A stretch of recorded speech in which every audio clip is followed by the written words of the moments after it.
pendientes en la sesión pasada. Entonces, bueno, pues este es nuestro encuentro número 10. Hemos llegado a nuestro encuentro número 10, donde nos vamos a sumergir en el libro del Éxodo, de esto que estamos hablando, que es el Pentateuco, esos primeros 5 libros de todas las Biblias. Vamos a ponernos en manos de Dios y lo vamos a hacer en el nombre del Padre, del Hijo, del Espíritu Santo. Amén. Vamos a pedirle a nuestro Señor que sea Él el que dirija esta reunión, que sea Él tomando todos nuestros cansancios, nuestras preocupaciones, permitiéndonos disponer este momento de la vida, del día, para el conocimiento de su palabra. Que sea Él asistiéndonos con su Espíritu Santo. Qué bonito que cada uno ahí en casa se lo pida, le pueda decir con sus palabras: Señor Dios mío, auxíliame con el don de tu Espíritu. Espíritu de Dios, ven sobre mí. Ilumina mi entendimiento, dispón mi corazón, lléname de ese don de sabiduría, Espíritu Santo. Que seas Espíritu de Dios acompañándonos en este momento en donde estamos reunidos en su nombre. Y hoy hermosamente en el Evangelio Jesús nos enseñaba la oración del Padre Nuestro, la oración de los hijos. Por eso vamos a saludar a nuestro Padre con esa oración tan hermosa. Padre nuestro, que estás en el cielo, santificado sea tu nombre. Venga a nosotros tu reino. Hágase tu voluntad en la tierra como en el cielo. Danos hoy nuestro pan de cada día. Perdona nuestras ofensas, como también nosotros perdonamos a los que nos ofenden. No nos dejes caer en tentación y líbranos del mal. Amén. Gloria al Padre, al Hijo y al Espíritu Santo, como era en el principio, ahora y siempre, por los siglos de los siglos. Amén. Bueno, comencemos entonces con nuestro encuentro. Y vamos a terminar con los pendientes que teníamos. Teníamos algunos textos pendientes de esa segunda parte del Génesis. ¿Qué acuerdan? Génesis, primer libro del Pentateuco, se divide en 2 grandes partes. Primeros 11 capítulos hacen referencia a los orígenes. Allí encontramos los relatos de creación, los primeros padres, Adán y Eva, esos primeros descendientes, etc.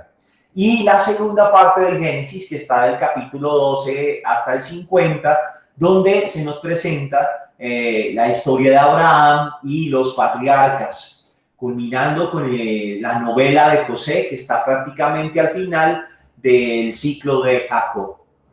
Entonces vamos a mirar algunos de esos apartados. Recuerden que tenemos el chat por si alguna tiene alguna pregunta, no duden en escribirla. Si yo la alcanzo a ver y la podemos resolver inmediatamente, lo hacemos, y no a la parte final.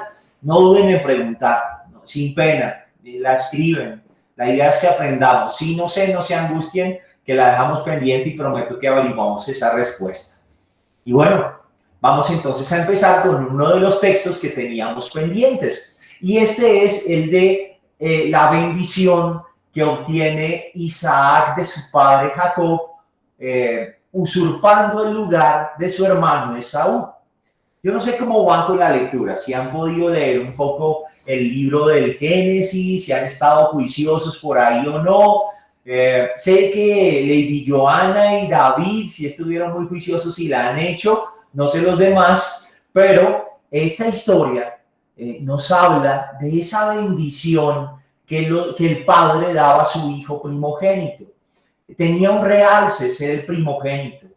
Y en este momento, el texto nos cuenta que estando Jacob ya muy enfermo, ya no veía casi, era anciano, le dice a su hijo Esaú: mira, quiero que vayas, cases algo bien rico, me lo prepares bien sabroso, me lo traes y ese guiso que me hagas bien rico y porque quiero darte mi bendición. Te voy a dar mi bendición, pero primero haz lo que te he dicho.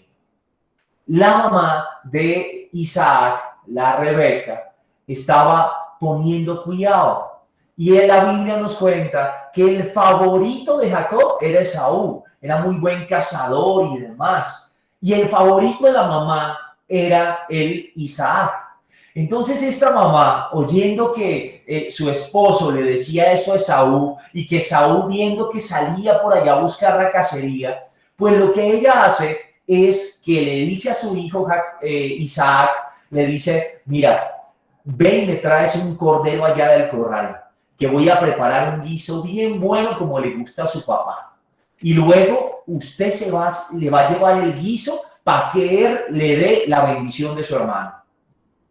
En ese momento, pues Isaac se asusta y dice, no, mamá, ¿y cómo vamos a hacer? Porque yo soy bien lampiño, bien pelado, y mi hermano es bien peludo, mi papá se va a dar cuenta, y donde se dé cuenta, en lugar de bendecirme, me vas a maldecir.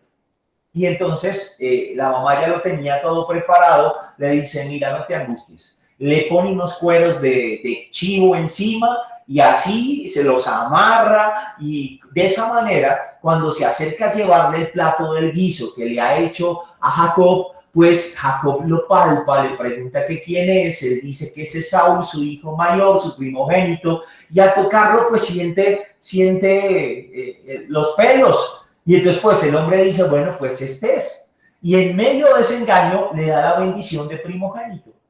Luego llegará Esaú, preparará el guiso con lo que cazó, se lo lleva a su papá todo contento y el Jacob queda, no, pero mi hijo, ¿usted quién es? No, pues yo soy Esaú, usted me mandó a que le cazara y le traigo el guiso. Y él dijo, no, entonces se le robaron la bendición, hermano, porque yo acabo de bendecir a uno. Y es que casi que salió Jacob y entró Esaú. Y entonces, bueno, ya Esaú le ruega que por favor lo bendiga y él le hace otra bendición. Ese es a grandes rasgos el texto, por si alguno no lo tenía presente, aunque creo que la mayoría ya conocen este relato. Hablemos un poco entonces acerca de él. Lo primero es que aquí está en juego o entra en realce el asunto de la transmisión de la bendición divina, ¿sí? Y va a aparecer un tema que es recurrente. Ya lo habíamos visto en el relato de Caín y Abel. Si se acuerdan, Caín era el primogénito y Abel fue el segundo en nacer. Y al parecer Dios prefirió al hermano menor y no al primogénito. Aquí vuelve a aparecer ese tema. Vuelve a aparecer el dilema de un hermano menor que es preferido al mayor. Y ese tema recurrente en estos relatos del Antiguo Testamento, porque quiere mostrar algo, y es cómo Dios primero es libre de todas esas leyes humanas. Dios es libre para escoger a quien quiera. Y segundo, se fija en los más pequeños, en los humildes. En las diapositivas van a quedar otras citas bíblicas para que puedas mirar un poco dónde más y en qué contextos se habla de la manera como Dios prefiere a los menores y no a los mayores o a los primogénitos. Por ejemplo, en la lección del rey David. Si te acuerdas de esa historia, el profeta es mandado a la casa de un hombre para escoger allí al rey. Le presentan a todos sus hijos, los más grandes, etcétera, y él los desprecia a todos. Hasta que Dios le dice que es un escuálido que estaba por allá pastoreando las ovejas y es el David. Ese es uno de los textos que te dejo ahí, para que te des cuenta que en el Antiguo Testamento abunda esta figura de elección donde Dios parece elegir a los más pequeños y humildes. Otro ejemplo de eso es el Magnificat. No sé si se lo saben, pero cuando María en la visita a Isabel empieza a decir, proclama mi alma la grandeza del Señor, se alegra mi espíritu en Dios mi Salvador, porque ha mirado la humillación de su esclava. Desde ahora me felicitarán todas las generaciones, porque el poderoso ha hecho obras grandes por mí, su nombre es santo y su misericordia llega a sus fieles de generación en generación. Él hace proezas con su brazo, dispersa del trono a los poderosos y enaltece a los humildes. Mira, sin enaltecer a los humildes es muy bíblico. Es muy de la manera de proceder de Dios y está plasmado en este relato. Aparte de este relato, hay otros relatos de Jacob que también se van a presentar en el libro del Génesis. Por ejemplo, vamos a tener relatos acerca de esa rivalidad con Esaú, que como les contaba la sesión pasada, viene desde el vientre. Ambos eran mellizos y venían juntos, y primero nació el Esaú y agarradito le venía pegado el Jacob. Entonces, es una rivalidad que va a estar ahí siempre. Nos van a contar también cómo, por motivo de esta rivalidad, cuando le quitan la bendición de la primogenitura, ¿sí? Cuando se la quitan, pues Esaú dice: apenas pase el duelo de mi papá, yo mato a ese condenado. La mamá escucha eso y por temor a que eso pase con sus hijos, le pide a Jacob que se vaya por allá a la tierra de su tío que se llama Labán. Ese también lo vimos en las genealogías. Y vamos a ver que una esposa de Jacob, las esposas de Jacob van a ser hijas de Labán, Raquel y Lea. Entonces, para que lo tengamos ahí presente. Todas esas historias van a estar allí en el Génesis. Allí también se nos va a contar la manera como, así como Jacob engaña a Esaú, del mismo modo, y a su padre, prácticamente es a su papá quien engaña, Jacob también va a ser engañado por su suegro Labán, quien, como les contaba la sesión pasada, le promete que le va a dar en matrimonio a su hija menor llamada Raquel, y en la noche de bodas, como había una costumbre judía, y era que la novia iba cubierta con velo a esa noche de bodas, pues aprovecha esa tradición y le mete gato por liebre. Es decir, le entrega a la mayor, que es Lía, y bueno, ese es el engaño. Entonces miren que nos va a mostrar cómo el engañador termina siendo engañado versículos más adelante. Y también nos va a contar cómo Jacob asume otro nombre. En un momento dado Dios le cambia el nombre. Ya no se llamará Jacob, sino que se llamará Israel. Y eso va a ser bien importante porque es la manera como los autores bíblicos nos cuentan de cómo fue que el pueblo obtuvo el nombre de Israel. Vamos a ver otro relato relacionado con eso, y es la lucha de Jacob. Los que han estado leyendo de pronto el Génesis juiciosos se encontraron con este pasaje en el capítulo 32 del Génesis, versículos 23 al 33. Resulta que Jacob, hay toda una aventura, ¿sí? El hombre sale a raíz de esa amenaza de muerte por su hermano, se va por allá, consigue esposa, la trama dura más o menos unos 20 años y 20 años después regresa a su tierra. En ese regreso, con miedo, porque va a volver a ver a Esaú, no sabe si lo va a matar, no sabe qué va a pasar, pero él ya vuelve casado con sus 2 esposas, con las criadas de sus esposas, con sus hijos, que lo vimos también en el árbol genealógico. Y entonces el hombre asustado va regresando a su tierra y le dicen: ya, su hermano viene como a no sé cuántos kilómetros de aquí. Y él dice: no, ¿qué tal este man me mate? No, hagamos algo, partamos el campamento, mitad y mitad, cojan ustedes para ese lado, nosotros vamos por este. Si el hombre viene muy mal geniado y nos quiere hacer daño, pues perdemos un campamento, pero no perdemos los 2. Y además hace otra cosa, y es que él le empieza a mandar regalitos por el camino. Entonces organiza grupos como de crías de animales y animales bonitos, hembras, machos, etcétera, y empieza a mandárselos. Usted va hacia adelante y cuando lo encuentra dice: no, es tu hermano que viene en camino y te manda esto, y después manda otro como consecuencia de tiempo para que no se aglomere. Y por el camino el hermano Esaú los vaya encontrando esos regalitos. Y de tal modo que aspiraba Jacob que cuando él llegara lo encontrara más suavecito. En efecto, los temores de Jacob no se hacen realidad. Esaú lo recibe amablemente a pesar de la historia que han tenido. Y Sin embargo, todavía hay desconfianza. Apenas se encuentran los dos hermanos, entonces Esaú lo invita a que se vaya por delante y que él lo sigue, pero Jacob tiene miedo como de darle la espalda y le dice, no, mire que es que yo llevo mujeres, niños, ganado, lo voy a retrasar, señor, se vaya adelante que yo lo sigo. Lo hace porque le tienen miedo. Se va así Esaú adelante, él pasa a todo el mundo, a sus mujeres, a sus hijos al otro lado para que sigan camino hacia la tierra de sus padres y se queda solo. Esa noche, estando solo, es cuando de un momento a otro aparece un personaje misterioso y empieza a trabar lucha con él. Inicialmente Jacob no sabe que es Dios quien está ahí o un ángel del Señor. Y pelean fuerte y le va como ganando. Hasta que de un momento a otro, este hombre misterioso que pelea con Jacob le hunde la mano y lo deja cojo. Le hunde como el muslo, el hueso, y lo deja cojo. Sin embargo, Jacob no lo suelta. Y le dice que no lo soltará hasta que le dé la bendición. Es así como tiene esta bendición en medio de esa lucha, al luchar con Dios mismo. Ese es el texto que quiero que también veamos a grosso modo en esta parte de otros textos de ese Génesis, versículos 12 al 50.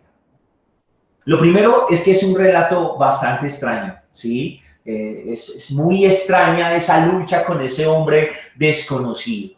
Al principio, Jacob no sabe de quién se trata, él simplemente empieza a luchar con él, pero después va a comprender que se trata de Dios mismo y por eso le va a pedir su bendición. En ese relato, más importante que ganar es obtener la bendición. A Jacob no le importa perder, o sea, listo, yo me rindo y lo suelto, pero bendígame. Lo que a él le importa es esa bendición. El relato como que quiere subrayar la importancia de esa bendición, ¿sí? De hecho, producto de esa bendición y de esa lucha, va a haber un nuevo nombre. Ya no se llamará Jacob, se llamará Israel. Y quiero que recuerdes que en la Biblia el nombre y un cambio de nombre implica toda una misión nueva, una manera de relacionarse con Dios nueva. Acuérdate que le pasó eso a Abraham y a Sara, ¿sí? Que era Abraham y luego Abraham, ¿sí? Sarai, Sara. Entonces, esos cambios de nombre, mira Pedro, era Simón, luego Pedro, y cuando le ponen Pedro, implica que tiene una misión, la misión de edificar esa iglesia, sobre él se edificará esa iglesia, pero también va a implicar una relación nueva. La relación de este Pedro es nueva con Jesús, lo conoce, lo sigue, se hace su discípulo. Entonces, miren cómo el nombre marca profundamente en la Biblia aspectos como los que te estoy mencionando. Por mucho tiempo, las comunidades religiosas en nuestra iglesia tenían la costumbre de que, por ejemplo, qué sé yo, si Lady entraba al convento, Lady ya no se llamaba Lady, sino como signo de su consagración, se cambiaba el nombre. Y entonces se podía llamar Juana de la Cruz o qué sé yo, el nombre que quisiera ella. Era una costumbre que había. Algunas todavía lo tienen, pero ya es poco usado. Pero esa tradición viene de aquí, de esta situación bíblica. Entonces con Jacob y el cambio de nombre que ahora se llama Israel, empieza a simbolizarse una misión y una nueva relación con ese Dios y la historia del pueblo mismo. Aquí Jacob como que se entronca con la promesa hecha a sus antepasados, particularmente a Abraham, ¿sí? Que se le prometió ser padre de una descendencia numerosa y del pueblo de Dios. Con este relato se explica la manera como se origina el nombre del pueblo. La tradición cristiana siempre ha visto en este texto de Jacob una imagen para hablarnos del combate espiritual que todos tenemos. Todos tenemos un combate, una lucha a nivel espiritual. ¿Luchamos entre qué? Entre lo que queremos nosotros y hacer la voluntad de Dios. San Pablo hermosamente nos habla de ese combate. Él dice, miren, yo reconozco que sé lo que tengo que hacer y lo que es bueno, pero aunque quiero hacer lo bueno, como que algo en mí me lleva a hacer lo malo. Y entonces vivo en esa lucha y en ese combate, en esa dicotomía. Creo que eso que dice San Pablo nos identifica muy bien. ¿Cuántas veces hemos luchado entre hacer lo que Dios quiere y dejarnos llevar de pronto por otras cosas que sabemos que no están bien, pero a pesar de eso como que nos metemos en eso? El pueblo de Israel va a estar en una lucha constante entre ¿qué? Entre la confianza y la desconfianza. Hombre, ¿será que sí es el Dios de nosotros el que nos va a salvar? Y si Dios está con nosotros y si somos su pueblo, ¿por qué entonces viene Babilonia y nos lleva cautivos? ¿Qué es lo que está pasando? ¿Ven? Esa lucha a nosotros también nos pasa. ¿Cuántas veces tú y yo le hemos pedido cosas a Dios? Y hay momentos en los que dudamos y decimos, no, pero eso como que no va a salir, Dios como que no me escucha.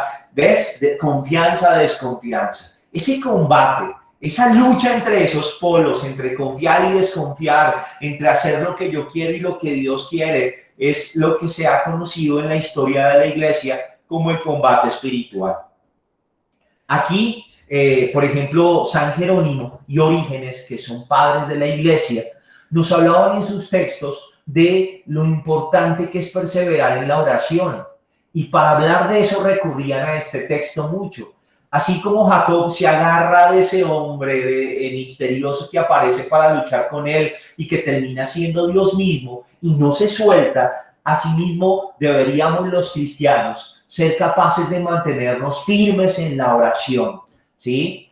También el hecho de que Jacob quede cojo con una herida que va a acompañarlo hasta el final de sus días, nos hablaría de cómo también en nuestra vida a veces recibimos heridas fuertes que dejan marca, que nos acompañan siempre.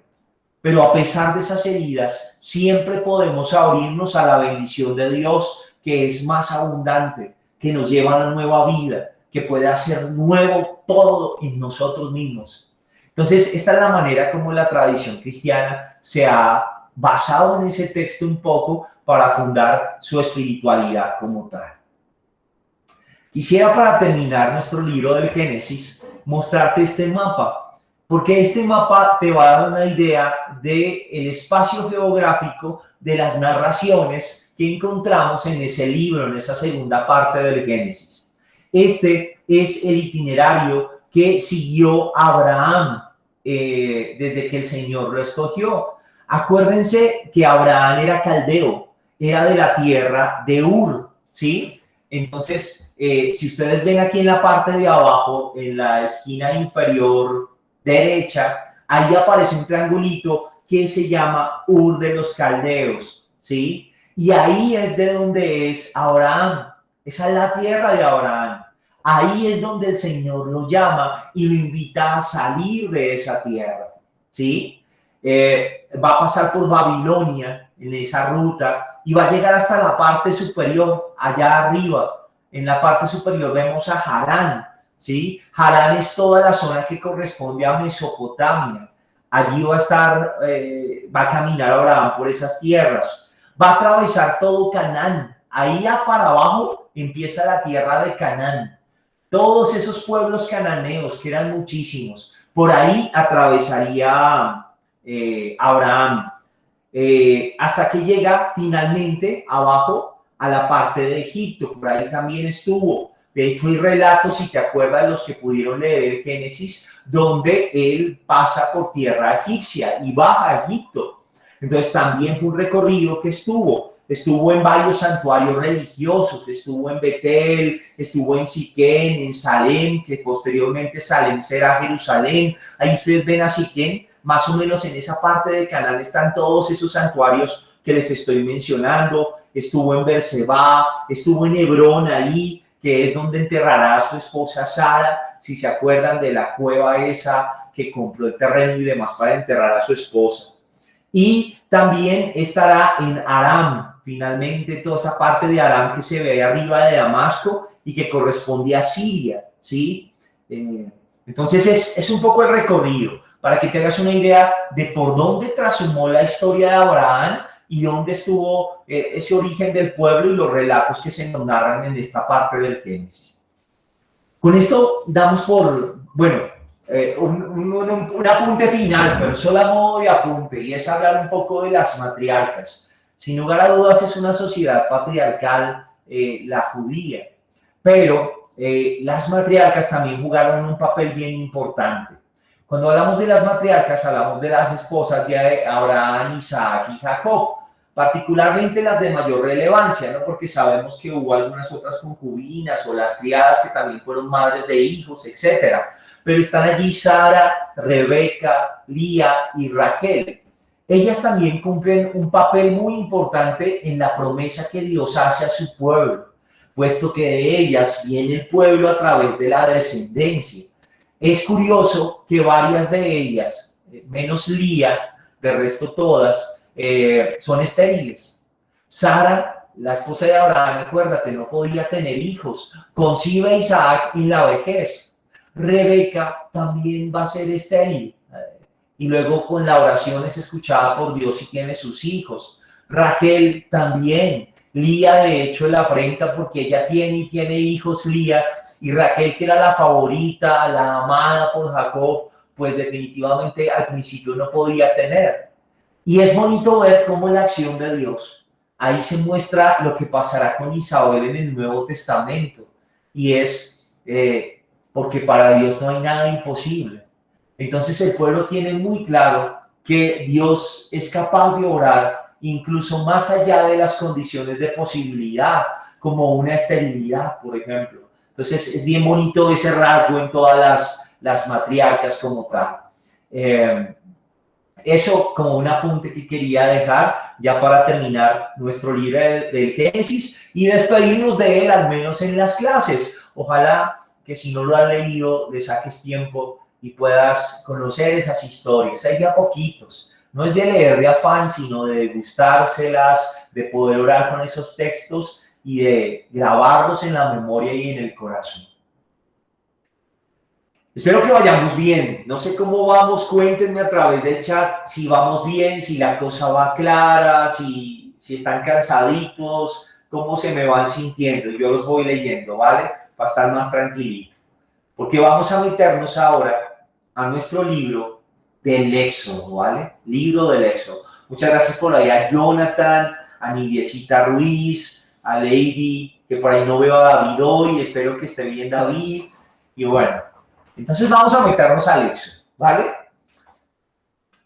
Teníamos una tarea por ahí. Ahora les voy a preguntar sobre esa tarea, pero antes quisiera hablar algunas generalidades de este libro del Éxodo.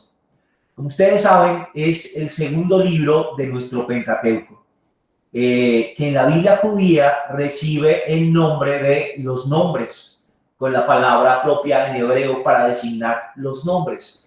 Acuérdate que los hebreos llaman a sus libros de acuerdo con la primera palabra que se encuentra en cada libro. Génesis no es Génesis, sino Bereshit. Y no es Éxodo, sino los libros. Recuerda también que ya lo habíamos hablado, pero que es con la traducción de los 70, cuando los textos se traducen al griego, donde él se decide llamar este libro el Éxodo, pensando un poco en la temática central del libro, que sería ese éxodo. En este libro va a haber una relación entre la promesa y el cumplimiento. Hemos venido de un Génesis donde se nos habló de Abraham y de lo que Dios le promete. Esa promesa se mantiene a sus descendientes, a sus hijos y nietos. Y en este libro vamos a encontrar el cumplimiento de esa promesa. Pero estamos como en la bisagra, en el paso para. Van rumbo a la tierra prometida que Dios desde antiguo a sus padres prometió. ¿Sí? Entonces está la descendencia y la tierra. Esos son los dos elementos de la promesa. Acuérdate que Dios a Abraham le dijo, mira, tu descendencia va a ser como las estrellas del cielo.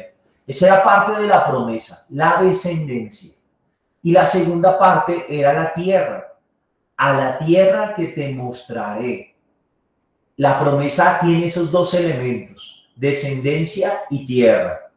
Ya hemos visto que la descendencia está cumplida. pero todavía no se ha cumplido aquello de la tierra. Este libro tiene una continuidad enorme como en el Génesis. Si te acuerdas cuando hablábamos del Pentateuco antes de meternos al Génesis, vimos un poco las temáticas de cada libro y vimos también cómo durante muchos años se atribuyó la autoría de todos los libros del Pentateuco a Moisés, que es un personaje que marca toda la saga del Pentateuco. De hecho, su muerte va a estar libros más adelante, ¿sí? Entonces, tienen continuidad perfecta con el Génesis, a pesar de ser dos libros distintos. Aquí se va a hablar de que el protagonista principal va a ser Moisés, porque él es el que va a liderar la salida del pueblo de Egipto, donde se encuentra en esclavitud. Ya en la parte final del Génesis, con la novela de José, se nos contextualiza acerca de cómo es que los israelitas llegan a Egipto. Y allí hay una época de prosperidad y de aceptación. En el Éxodo, esa presencia de Israel en Egipto se ve problematizada. Son numerosos, son un pueblo que crece abundantemente. Los egipcios temen a ello que se alíen con alguno de sus enemigos y puedan volverse contra los egipcios, y deciden entonces empezar a poner unas cargas más duras de trabajo, a controlar la natalidad, etc. Entonces ahí empieza el clamor del pueblo ante lo duro que está siendo tratado en Egipto. La palabra éxodo viene del griego, ex-odos, ¿sí? Y es una palabra que va a significar camino de salida. El camino de salida del pueblo de la esclavitud de Egipto a la tierra prometida. Se estima que este libro fue redactado más o menos entre los años 600 y 400 antes de Cristo. Para que te hagas una idea más o menos en tiempo, 600, 400 antes de Cristo es cuando se escribe este texto del Éxodo. En él vas a encontrar diversas tradiciones. Este es un tema que ya hemos hablado en varios de nuestros encuentros, si lo recuerdas. Y era que en la Biblia no se encuentra un único texto, como si yo escribiera un libro y lo publicara. Ese lo escribí todo yo. No, aquí muchas veces los autores reúnen diferentes tradiciones que estaban allí en el ambiente. Y al unirlas, los que estudian la Biblia, teniendo en cuenta diferentes elementos, como el que te mencionaba para identificar la tradición sacerdotal, ¿te acuerdas? Que esa es una de las tradiciones. Hemos hablado de una tradición antigua, una tradición sacerdotal y una tradición deuteronomista. Y te decía yo que, por ejemplo, para identificar la sacerdotal es porque a ellos les gustan mucho las genealogías en sus relatos, pero también les interesan mucho los aspectos cultuales. Entonces, esos rasgos que se encuentran ahí dicen, uy, esto es de la tradición sacerdotal. Lo mismo pasa en el Éxodo. En el Éxodo hay varias tradiciones, varias fuentes diversas. Están unas tradiciones antiguas que datan de antes del exilio. Acuérdate que el exilio fue más o menos en el 537 antes de Cristo. Ese fue el exilio a Babilonia. Parece ser que antes de ese exilio habían ya unas tradiciones que fueron consignadas en el libro del Éxodo. Además de esas tradiciones antiguas, también están nuestras dos ya conocidas, la deuteronomista y la sacerdotal.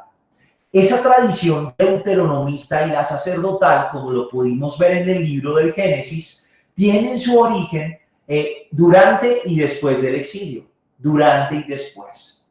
Entonces, muchos de los escritores deuteronomistas y sacerdotales quieren también a través de sus escritos animar al pueblo que está viviendo una situación difícil en medio del exilio. Eso como para que tengas un marco de la composición. Quisiera hablarte un poco de que a pesar de que tiene varios textos, varias tradiciones allí, varios relatos, unidos en ese texto del Éxodo, tiene identificadas perfectamente una estructura de 3 partes. La primera parte del Éxodo está en los capítulos 1 al 15. Esa sería la primera parte. ¿De qué se habla allí? Primero, de lo que están viviendo los israelitas, de la manera como Moisés es salvado de las aguas, luego es escogido por Dios para una misión, luego cómo regresa donde el faraón y empieza a ejecutar esa misión. Las 10 plagas va a ser un tema también central en esta primera parte para ablandar el corazón del faraón y lograr hacer lo que Dios quiere, que es liberar a su pueblo. Y se va a hablar en esos capítulos de la liberación, la Pascua de los judíos. Por ahí va a haber también un relato de cómo debe ser la Pascua y unas prescripciones litúrgicas y el hecho fundante que va a ser la liberación a través de ese éxodo y el paso por el Mar Rojo. Esa es la primera parte del libro. Una segunda parte de este libro del Éxodo está en los capítulos 15 al 24. Esa sería la segunda parte. Allí se empiezan a narrar cosas sobre el pueblo en el desierto. Ya están allí y empiezan a vivir diferentes situaciones. Esos relatos están en esa segunda parte. También se habla del don de la ley, cómo Dios entrega el decálogo a su pueblo, las famosas tablas de la ley entregadas a Moisés, y la alianza que Dios hace con su pueblo en el Sinaí, donde le dice que si guardan sus mandamientos, pues Él será su Dios. Y hay como una promesa de parte y parte, un compromiso. Finalmente, la tercera parte de este libro del Éxodo se encuentra en los capítulos 24 hasta el 40. Esa sería la tercera parte. Y allí pues se va a hablar particularmente de la construcción de un santuario para Dios en medio del desierto. Se va a hablar de cómo es que se debe construir, etcétera, y toda la trama de cómo es que lo construyen.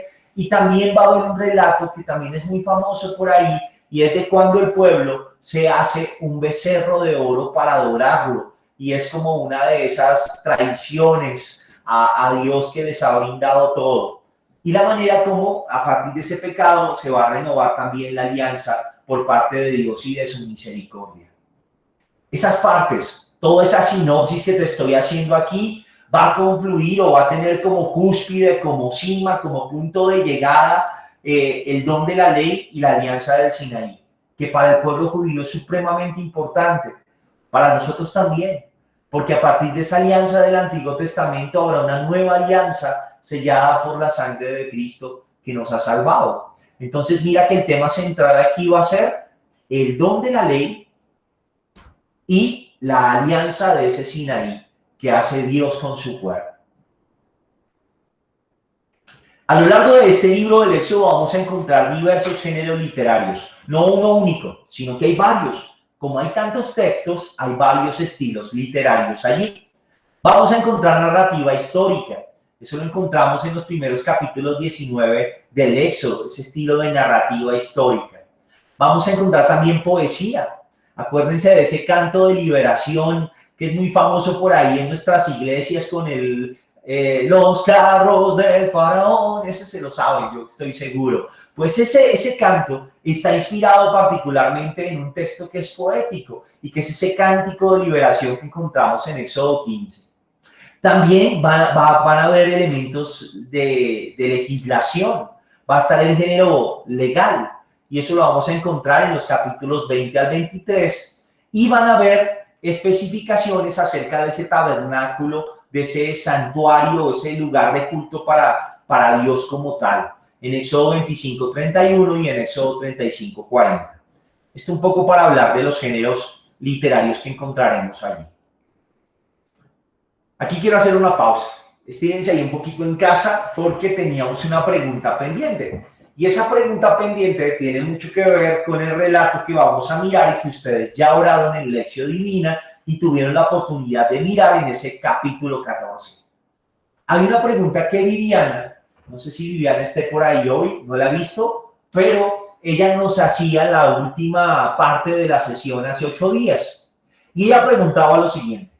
Ella decía, bueno, la Biblia nos cuenta que fue por José y a raíz de todo lo que vivió con sus hermanos y posteriormente la hambruna que hubo, que los israelitas llegaron a Egipto.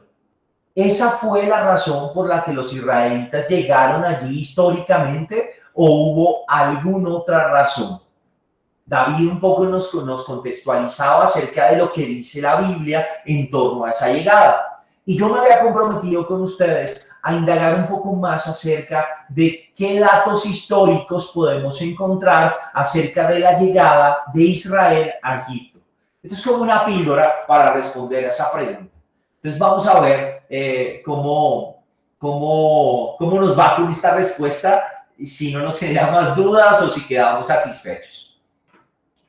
Lo primero que yo tengo que decirte aquí es que no hay una fuente extrabíblica referente al Éxodo que dé cuenta de que todo esto fue así como pasó, ¿sí? Es difícil encontrar un sustrato histórico como tal.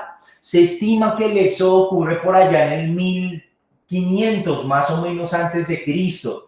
Y como tú lo veías al principio, el texto fue escrito hacia el 600, 500 antes de Cristo. Estamos hablando de una distancia de 800, 900 años. Entonces mira que es muchísimo tiempo. Entonces los historiadores, los antropólogos no han encontrado como unas pruebas contundentes acerca de todo lo que está aquí, que fue así, si lo queremos ver de manera histórica. Aquí quiero decir dos cosas. Por un lado, esto sería normal. Los vestigios más antiguos o los testimonios están en la cultura egipcia. Y los egipcios tenían la costumbre de escribir para contar portentos y grandezas. Ellos hablaban de sus faraones, que eran dioses en la tierra, y lo hacían narrando sus obras en los escritos que se han conservado de mayor antigüedad y que han llegado hasta nosotros. Entonces sería absolutamente normal que una derrota como estas pues no fuese a ser escrita por los egipcios en sus textos, digámoslo así. Pero sobre esto quiero decirte algo, y es que tenemos que recordar que a los autores bíblicos no les interesa ser cronistas históricos. No les interesa estar dándonos un reportaje de historia, como la entendemos como una ciencia, como, ¿y eso pasó o no pasó? ¿Dónde está eso? A ver, ¿y dónde queda el arca de Noé? ¿Y dónde está el paraíso ubicado? No es ese tipo de escrito. Y por eso lo decíamos en las primeras sesiones. Tú y yo nos acercamos a la Biblia como un libro sagrado y un libro de fe, no como un libro de historia. Entonces, que tengas eso claro, porque me parece muy bueno que lo tengamos presente. Dejando eso claro, te quiero contar un poco lo que yo pude encontrar. Algo que ya habíamos hablado antes. Cuando mirábamos un poco la geografía bíblica y la manera como los pueblos de ese Medio Oriente conciben sus relaciones con los otros y con la divinidad, veíamos que en el Nilo estaba el delta del Nilo, allá en Egipto, y que a raíz del Nilo habían algunas inundaciones, pero que esas inundaciones eran periódicas, se sabía en qué fecha se iba a inundar, y traían algo muy bueno, y era que después de las inundaciones del Nilo, la tierra quedaba muy fértil, y entonces daba alimentos, comida en abundancia. Entonces, eso influía en que Egipto fuese un pueblo muy positivo respecto a sus divinidades, por ejemplo. La manera como concebían la vida era mucho más positiva. Sus dioses son dioses buenos, digámoslo así. Veíamos, en cambio, que en los pueblos semitas, más arriba, las inundaciones también estaban presentes, pero eran caóticas, no eran periódicas, sino que se podían venir en cualquier momento del año. Y eso afectaba cosechas, afectaba la vida, afectaba todo. Y también eso va a influir en que sus dioses para ellos son vengativos, son enemigos del hombre. Todo lo que veíamos un poco en esos trozos de fragmentos de leyendas, de mitos, etcétera, de la cultura semítica como tal. Pues, ¿por qué te estoy recordando esto? Porque hacer Egipto una tierra fértil, al contar con esa bendición, con la manera como esas inundaciones favorecían la agricultura y favorecían, el que hubiese alimento con mayor frecuencia que en los otros territorios, cuando habían hambrunas en toda esta parte de ese mapa que espero que recuerdes, muchos pueblos semitas bajaban a Egipto a buscar comida en medio del hambre, ¿sí? Entonces, ¿por qué te cuento esto? Porque esto podría dar razón, sin lugar a dudas, del sustrato histórico de la novela de José, ¿no? De la posibilidad de que un pueblo semita, como lo es Israel, haya bajado a Israel y también de que se haya podido establecer en Egipto. Ese es un camino viable. Otra cosa también es que la Biblia no niega esto que te estoy diciendo.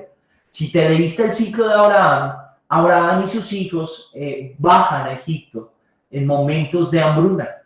Hay una hambruna, no recuerdo ahorita el capítulo y el versículo, pero donde se habla de que Abraham bajó a Egipto a buscar comida, alimento. Entonces, para que veas que era algo usual que pasara allí por la posición de Egipto, por su ser una cultura próspera, por su territorio para la agricultura favorecido, todo eso hacía que hubiesen migraciones de territorios donde se presentaban hambrunas en esa zona, que es bastante dura a nivel climático. Otra cosa que debo decirte es que también hay algunos datos históricos de una migración de un grupo étnico semita que se ubica en el delta del Nilo, buscando una vida mejor. Parece ser que más o menos hacia 1600 por ahí se establecen en ese delta del Nilo, que acuérdate que es donde está Egipto, un grupo semita fuerte. Eran considerados o llamados los asiáticos, ¿sí? Pero se conocían como los Hicsos. Estos Hicsos eran un pueblo cananeo, ¿sí? Igual que los judíos, pero mucho más antiguo que ellos.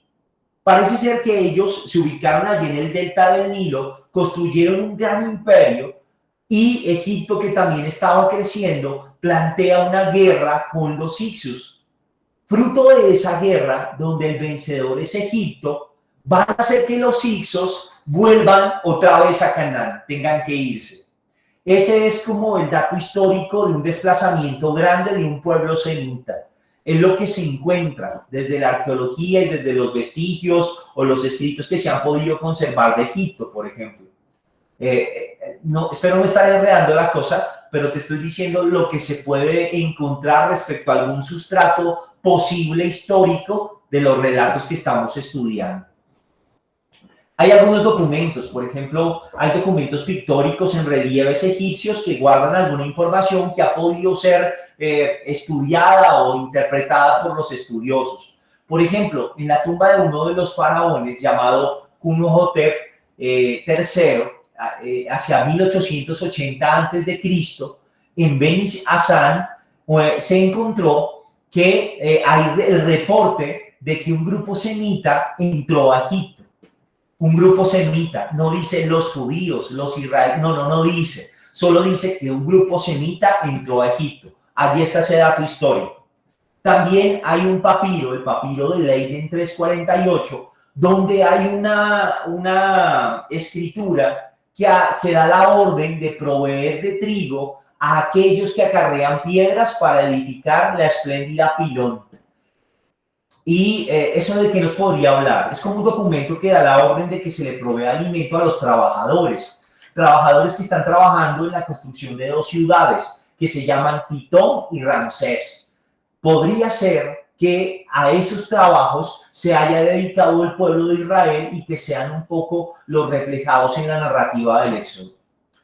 Hay hallazgos arqueológicos, por ejemplo, hay algunos que han hallado ladrillos que podrían estar datados con esos ladrillos que tenían que construir de acuerdo con el texto del Éxodo del pueblo judío. Pero de todo esto que te estoy hablando son simples indicios. La arqueología, la historicidad del Éxodo es un tema que todavía es polémico. Hay quienes afirman que no lo es, hay quienes afirman que sí lo es. Lo cierto es que mientras no hayan más hallazgos arqueológicos que solucionen estos vacíos que están ahí, va a ser muy difícil afirmar o no la historicidad del Éxodo como tal. Por ahora solo tenemos esos vestigios que te estoy contando para que te hagas una idea de que sí hay referentes de la presencia de pueblos semitas en Egipto como tal. Quiero recordarte, sin embargo, que la intención de la Biblia no es ser ese reportaje histórico o llenar los vacíos históricos. Por mucho tiempo la Biblia la usaron los arqueólogos para fundar teorías a partir de allí y organizar excavaciones y demás. Luego se separaron de ella. A la Biblia no le interesa ni ser arqueóloga, ni ser historiadora. A la Biblia le interesa transmitirnos una verdad de fe que es verdad y es palabra de Dios. Viviana, si estás por ahí, espero haber respondido en algo. Bueno, ya te leí, si estás. Si surgen más dudas, pregúntenme. Yo espero no haberlos enredado más con estos datos, pero bueno, eso fue lo que encontré respecto a la pregunta de Viviana. Y ahora sí vamos a Éxodo 14. Pero yo aquí me gustaría mucho escuchar a 2 o 3 de ustedes. ¿En qué sentido? Quiero que me cuenten cómo les fue con el texto, si lo pudieron leer, si pudieron hacer lección con él, qué les dijo ese texto, qué les llamó la atención. Me gustaría que alguno me compartiera. Si anima alguno, escríbame por el chat. Dígame, yo padre, yo hablo, y le damos la palabra. Anímese alguno, a ver. Si no hizo la tarea, tranquilo, escriban en el chat, padre, yo no hice la tarea, lo siento, listo, ni modo, no hay problema. Pero cuéntenos a ver quién se anima. ¿Quién dijo yo? Éxodo 14, ¿lo leímos, no lo leímos? ¿Sí o no? Bueno, vale, Jonathan, no hay problema. Ana Zubida, ¿quieres hablar?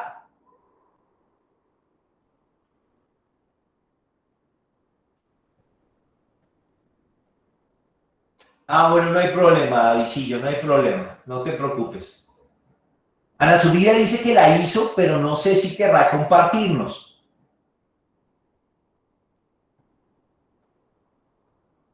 ¿Nadie leyó o sí? 5, 4, 3, 2. Bueno, Wendy, me imagino que esa carita no leí, bueno, no me importa. 2, 1. Bueno, listo. Entonces no hay participación. A la subida no sonó ni tronó. Me dijo sí la hice, pero bueno, tal vez no quiere tomar el micrófono.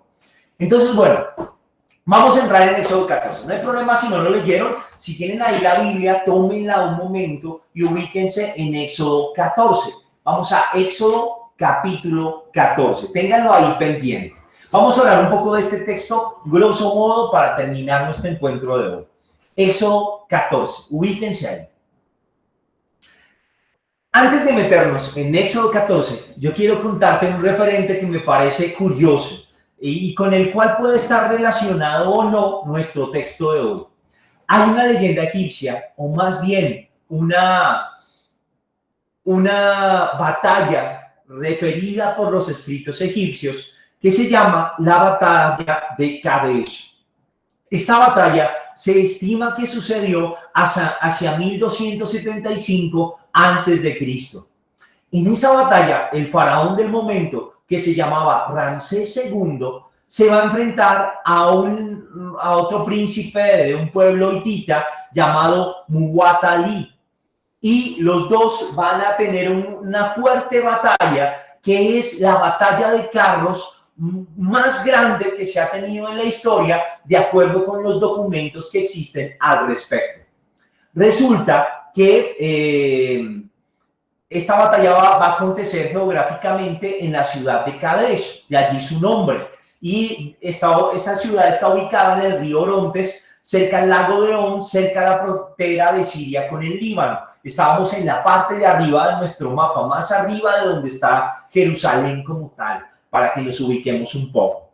Se dice que más o menos participaron entre 5.000 y 6.000 carros, según los escritos que hay. Se dice eso, que fue una batalla de carros enorme, los carros egipcios contra los carros de los hititas.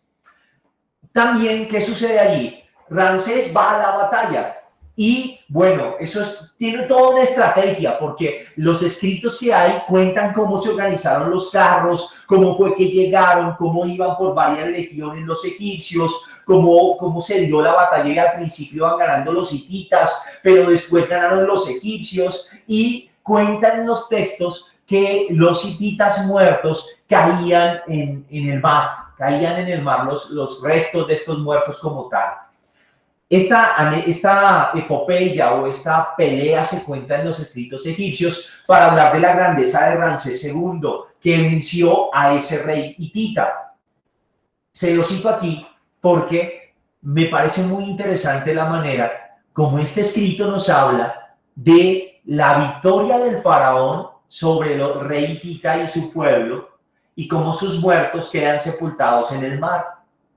El relato que nos concierne hoy y que vamos a estudiar nos habla en cambio de cómo Faraón pierde y el vencedor es Dios. Y es Faraón el que queda sepultado con su ejército en el mar. ¿Casualidad? No lo sabemos, tal vez nunca lo sabremos, pero quería contarles este datico. Si a alguien le gusta la historia y le gusta eso de las batallas, les dejo ahí un link donde se narra la batalla paso a paso. Es bien interesante. Para quien le gusta esas curiosidades o le gusta conocer un poquito, pues chévere, métase y conozca un poquito más. Ahí se los dejo. Y ahora sí, sin más preámbulos, metámonos a nuestro texto. Lo primero que tienes que saber del Éxodo 14, aunque no te lo leíste, es que es un relato compuesto, ¿sí? Es un relato compuesto por dos textos que están unidos. Entonces, ¿por qué decimos que hay dos textos aquí? Porque si separamos los versículos de cada uno de los dos relatos, tienen sentido perfectamente. Vamos a hacer el ejercicio. En la diapositiva te puse los versículos que hacen parte del relato antiguo y al lado derecho están los que hacen parte de un relato sacerdotal. Más adelante vamos a hablar un poquito de ellos, pero por ahora, para que me entiendas lo que estoy diciendo en la práctica, quiero que leamos, por ejemplo, el relato antiguo. Entonces, vamos a comenzar en 5:7, saltamos al 10, saltamos al 13. Muy atentos. Si tienes la Biblia en casa, hazlo. Si no, pues yo voy a ir leyendo para los que no tienen la Biblia cerca o etcétera. Entonces, mira, empieza en el 5 al 7 el relato antiguo. Cuando anunciaron al rey de Egipto que el pueblo había huido, el faraón y sus servidores cambiaron de parecer sobre el pueblo y dijeron: ¿qué es lo que hemos hecho? Hemos dejado marchar a Israel de nuestra servidumbre. El faraón hizo enganchar su carro y tomó consigo sus tropas. Tomó 600 carros escogidos y todos los carros de Egipto montados por combatientes. Hasta ahí vamos claros. Saltemos al 10, a ver si se sigue el sentido o se pierde. Al acercarse el faraón, los israelitas alzaron sus ojos y viendo que los egipcios marchaban tras ellos, temieron mucho los israelitas y clamaron a Yahvé. Mira, nos comimos 3 versículos y no se pierde el sentido. Estamos ubicados en tiempo y espacio de lo que está pasando. Saltemos a 13 a ver si se mantiene o no. Moisés respondió al pueblo. Mira, si se dan cuenta cómo se ata de una, o sea, el pueblo volvió a Dios y de una Moisés en nombre de Dios responde. Y les dice: no temáis, estad firmes y veréis la salvación que Yahvé os otorgará en este día, pues los egipcios que ahora veis no los volveréis a ver nunca jamás. Saltemos al 19:20, que sería la continuación de esa parte de este relato antiguo.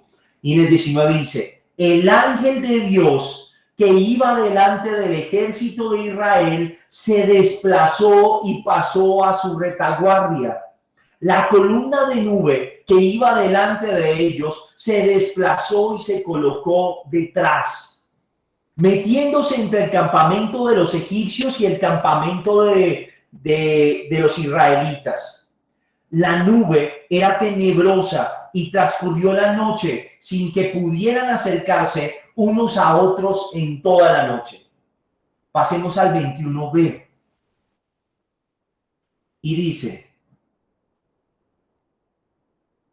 los israelíes... No, mentiras, me salté. Perdón. Y Yahvé hizo retroceder el mar mediante un fuerte viento del este que sopló toda la noche. Y ahí pasamos al 24. A la vigilia matutina, Yahvé miró desde la columna de fuego y humo hacia el ejército de los egipcios y sembró la confusión en el ejército egipcio. enredó las ruedas de los carros que a duras penas podían avanzar. Entonces los egipcios dijeron: huyamos ante Israel, porque Yahvé pelea por ellos contra Egipto. Ahí saltemos al 27.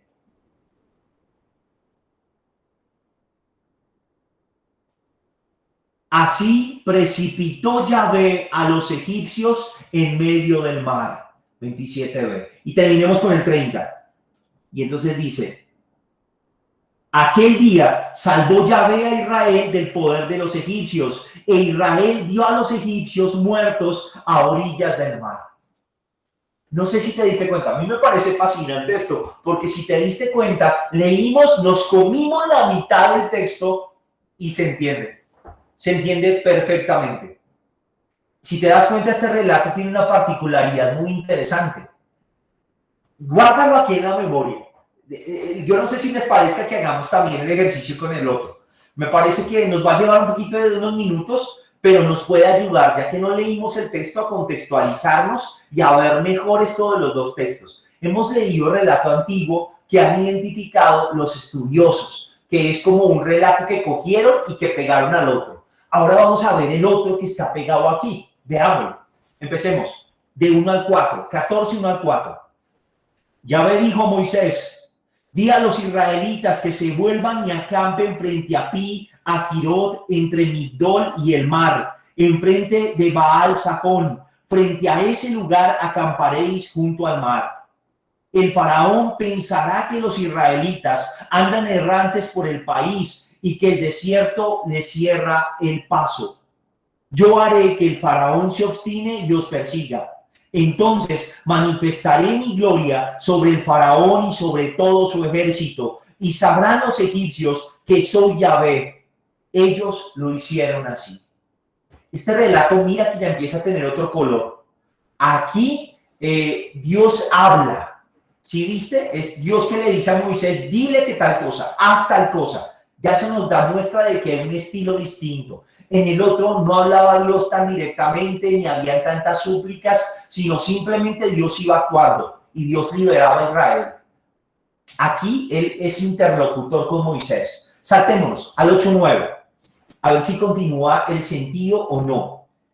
Yahvé hizo que se obstinara el faraón, rey de Egipto, y persiguiera a los israelitas, pero los israelitas salieron con gesto victorioso. Los egipcios los persiguieron con los caballos, los carros del faraón, sus jinetes y su ejército, y los alcanzaron cuando acampaban junto al mar, cerca de Pi Hahirot, frente a Baal Zafón.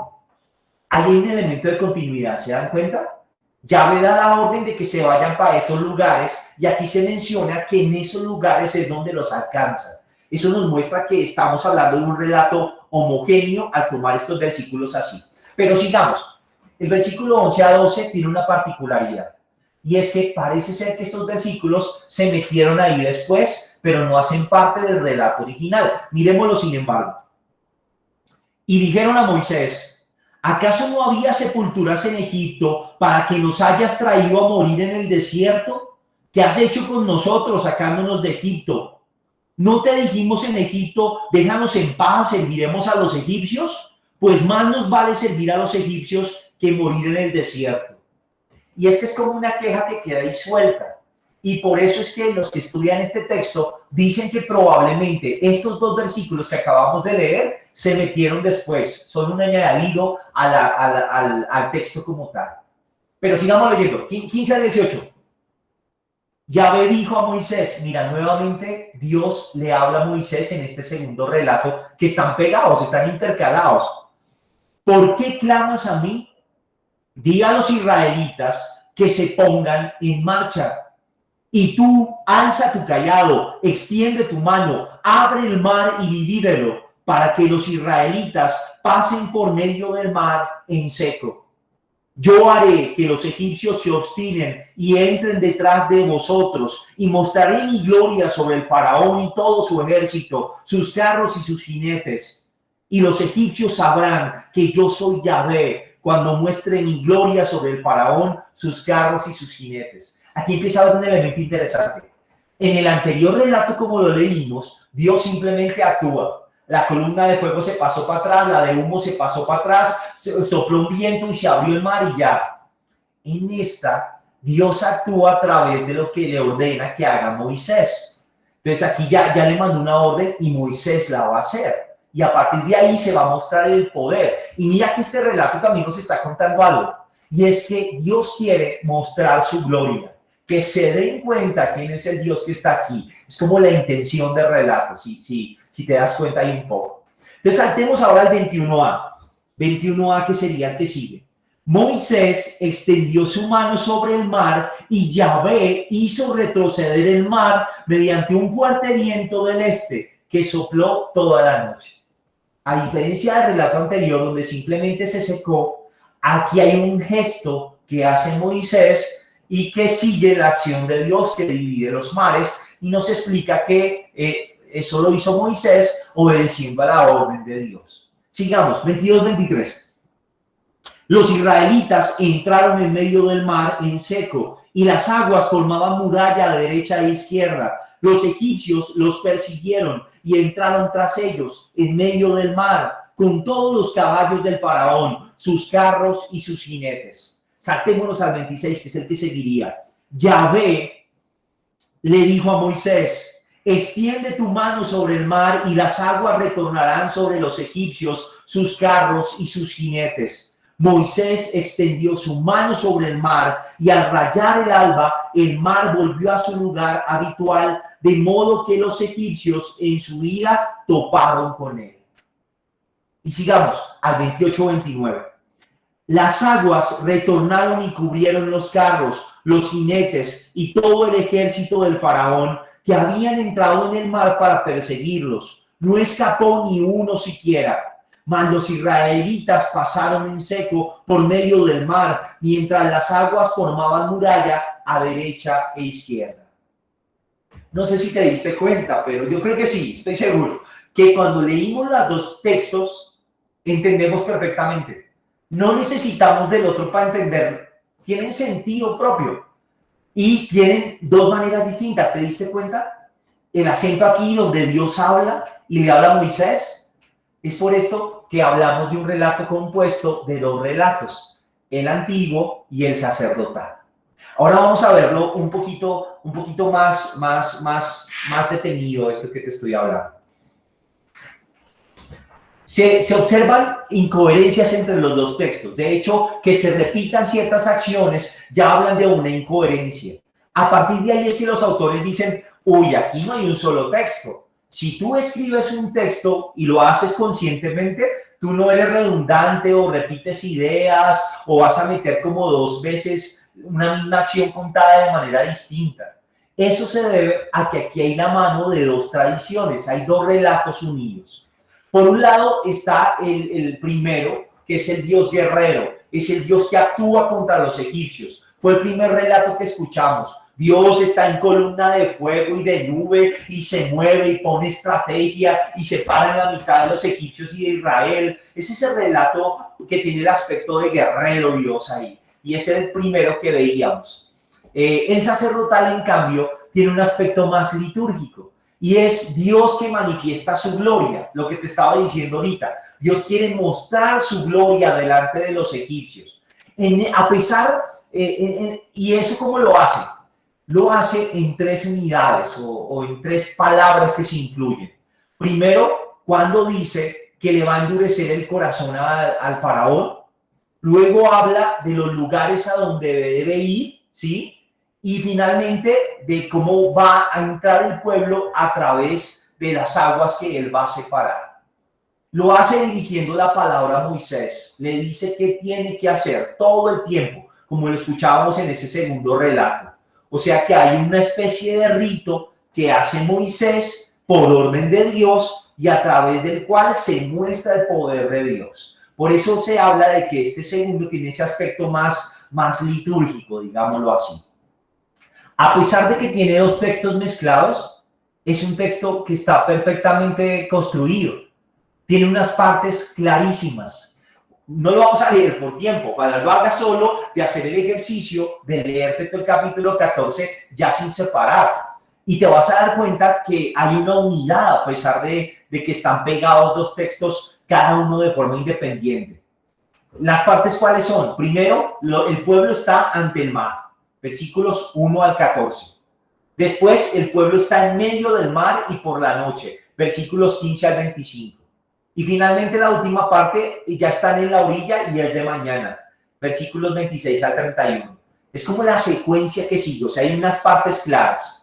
En el texto ya unido de estos dos relatos, como lo tenemos en el capítulo 14, se pueden observar perfectamente. Cada una de estas partes inicia con una palabra del Señor. Dios habla, ¡frum! Y después viene un relato de lo que pasó, lo que acabamos de ver. Dios ordena y viene un relato de cómo fue que pasó eso que dijo que iba a suceder, o lo que ordenó, cómo se ejecutó, etc. Y finalmente termina con una reacción humana en la que se afirma que es el Señor quien combate. Es Dios quien está combatiendo ahí, el que está salvando a Israel. Es un poco la estructura de ese texto que quería que miraras para hoy. Aquí vamos a ver otros elementos que diferencian a estos dos relatos que están pegados en este capítulo 14. El relato antiguo, que fue el primero que leímos, y el relato sacerdotal, que fue el segundo, donde Dios habla a Moisés y le pide que haga ciertas cosas. En el relato antiguo, Israel aparece inmóvil a orillas del mar. Toda la noche está protegido por Dios, por la nube, ¿sí? Y lo único que hace es ver. Él está viendo cómo Yahvé está actuando en su favor, cómo atasca los carros egipcios en medio de ese fango del mar, etc. ¿Sí? Mientras que en el relato sacerdotal, el paso será a través del mar que se abre en dos y luego traga a los egipcios. Si te diste cuenta, esto de abrirse el mar y de cerrarse, estás en esa segunda lectura que hicimos del texto en el relato sacerdotal. Pero en el primero solo dice que se abrió y ya, pasó y se trabó. Pero en el otro sí dice que se abre y se cierra. En el relato antiguo, que fue el primero que leímos, Dios interviene directamente contra los egipcios. Él actúa, no hace más sino actuar de una. En el otro, en cambio, Dios va guiando. Mira, ponte delante, levanta la mano, abre tal cosa, dile al pueblo. Y lo que él dice, se hace. Moisés obedece y se hace conforme Dios dice. En el relato antiguo, ¿cuál es la función de Moisés? Pues llevar al pueblo a que crea en Dios. Es la única palabra que le dice cuando le dice crean en Dios. Tiene otro papel también Moisés en ese relato antiguo, y es decirles a los israelitas que es Dios quien los va a salvar. Eso lo hacen los versículos 13 y 14 que escuchábamos. Les dice, no teman, no teman. Y en el versículo 13 esa es la palabra que usa Moisés al dirigirse al pueblo, no teman. Y eso va a ser bien interesante, porque ese no teman es una palabra muy utilizada por los profetas. Ya lo veremos cuando lleguemos a los profetas, pero ahorita podemos ver que en los oráculos de salvación de los profetas que le anuncian al pueblo esa salvación, está la invitación a no temer. Es por eso que se cree que este relato antiguo tiene una relación con los relatos proféticos de los siglos octavo y séptimo antes de Cristo, la época cercana al exilio de Babilonia. ¿Sí te das cuenta? Entonces ahí se encuentra como un rasgo que dicen, y aquí podría estar un tipo de ese relato profético mezclado en este relato. Este relato también se parece a otros relatos de guerreros donde la victoria es casi de tipo milagroso y se le debe todo a Dios, que mezcla elementos naturales en la lucha como lo está haciendo aquí. Cuando tengas tiempo, échate una pasadita por la cita bíblica que te dejo ahí para que la puedas ver y darte cuenta de lo que te estoy diciendo. En el otro relato, en cambio, la función de Moisés, ¿cuál es? Es enseñar la palabra de Dios y ejecutarla al pie de la letra. Dios le habla a Moisés y Moisés muestra cómo se hace realidad lo que Dios mandó. Esa es la función de Moisés. Lo hace a través de gestos. Por ejemplo, párate sobre el mar y haz tal cosa frente al mar. Y él lo hace, abre y cierra con gestos. ¿Sí? Dios está actuando aquí mediante un rito. Y eso es muy propio del sacerdote. Todavía lo tenemos en nuestra fe y nuestra vivencia litúrgica. Por ejemplo, cuando el sacerdote coloca las manos sobre el cáliz, el cuerpo y la sangre, en esa epíclesis donde invoca el Espíritu Santo, hay un gesto está poniendo las manos, pero ¿quién está actuando? Dios, no el sacerdote. Mira que es un elemento muy sacerdotal de nuestra actualidad, pero también de los sacerdotes de la época del pueblo judío. Entonces, por eso es que se llama este relato el relato sacerdotal. ¿Te das cuenta que hay elementos como de rito? Por eso es que se atribuye a la tradición sacerdotal como tal. Y los sacerdotes, tú tienes que recordar que jugaron un papel muy importante animando al pueblo y liderándolo en su retorno luego del exilio de Babilonia a su tierra, a Jerusalén, ¿sí? Y el interés va a estar en el cumplimiento de los ritos litúrgicos prescritos, para que, actuando desde el culto, Dios pueda actuar en favor de su pueblo. Ese es un interés propio de los sacerdotes de la época. Por eso estamos ante un relato sacerdotal. Yo quisiera aquí llamarte la atención un elemento que no sé si lo notaste cuando lo leímos, pero otras traducciones dicen que Dios endureció el corazón del faraón. Y ese elemento a mí me llama mucho la atención, porque tú y yo podríamos pensar, ¿cómo así? O sea, que Dios cuadró todo. O sea, tan rabón Dios con el faraón, ¿cómo le fue a dañar el corazoncito? Lo obligó a hacer el malo del show porque le tocaba. Pero en realidad no se debe leer esto como una manipulación de que Dios se mete y quiero pelea, entonces toca que uno sea el malo, faraón, le voy a endurecer el corazón. No es esa la lectura que debe hacerse. En realidad, la lectura más adecuada es que el hombre es libre, pero el hombre a veces endurece el corazón. Y a pesar de que hayan hombres que endurezcan el corazón, que tengan mala voluntad frente a los planes de Dios, eso no es impedimento para que Dios actúe y salve. Eso hace parte del plan de salvación de Dios. O sea, Dios ya sabe que va a haber oposición, que va a haber quien endurezca el corazón. Y a pesar de eso, Dios no va a dejar de hacer su obra salvadora. Eso me parece que es algo muy bonito. Y es la manera como debemos leer ese endurecer el corazón, como algo que está previsto en los planes de Dios y frente a lo cual la salvación igual se va a dar, porque el hombre tiene la libertad de endurecer el corazón. Y si no, mirémoslo en nuestra actualidad. ¿Cuántas veces el hombre lastima al mismo hombre y nos hacemos daño porque se endurece el corazón? Entonces, eso quería aclarártelo un poco para que tengamos precisión sobre cómo interpretar frases como estas que pueden causarnos algún tipo de pregunta. Aquí te voy a poner 4 textos, en la diapositiva los estás viendo.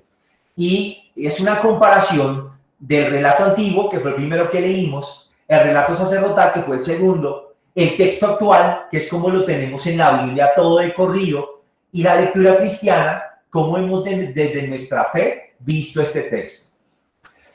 Hablemos del relato antiguo. ¿Cuál es el obstáculo que Dios tiene para salvar a Israel en ese relato antiguo? No es el ejército egipcio, no lo es. Porque si Dios es el creador, Dios creó al faraón, Dios creó a Egipto, Dios creó todo. Entonces el faraón y su ejército es una lagaña de mico. Eso no es obstáculo para que Dios actúe con poder. ¿Cuál sí es obstáculo para que Dios salve a Israel? El miedo de los israelitas. Ese es el obstáculo para que Dios los salve. Los israelitas tienen miedo del faraón y tienen miedo del ejército. Por eso se pondrá por ahí el reclamo de morir de hambre en el desierto, porque el desierto es amenazador, las temperaturas, andar caminando por ahí, desgastante, trae la muerte. Entonces, ese miedo del pueblo va a ser el obstáculo que en ese relato se presenta para que Dios actúe. Y aquí ya se nos va a presentar un tema muy parecido que conocemos más en el Nuevo Testamento. ¿Se acuerdan eso de que según sea tu fe, así será lo que sucederá? Los milagros de Jesús se obran según la fe. Entonces mira que aquí está hermosamente retratado como el principal obstáculo para salvar al pueblo es su miedo. Donde hay miedo no hay confianza. Y el poder de Dios se muestra en la confianza. Es tu fe la que obra, la que mueve montañas. Ahí está ese dilema en ese relato antiguo entre el miedo y la confianza.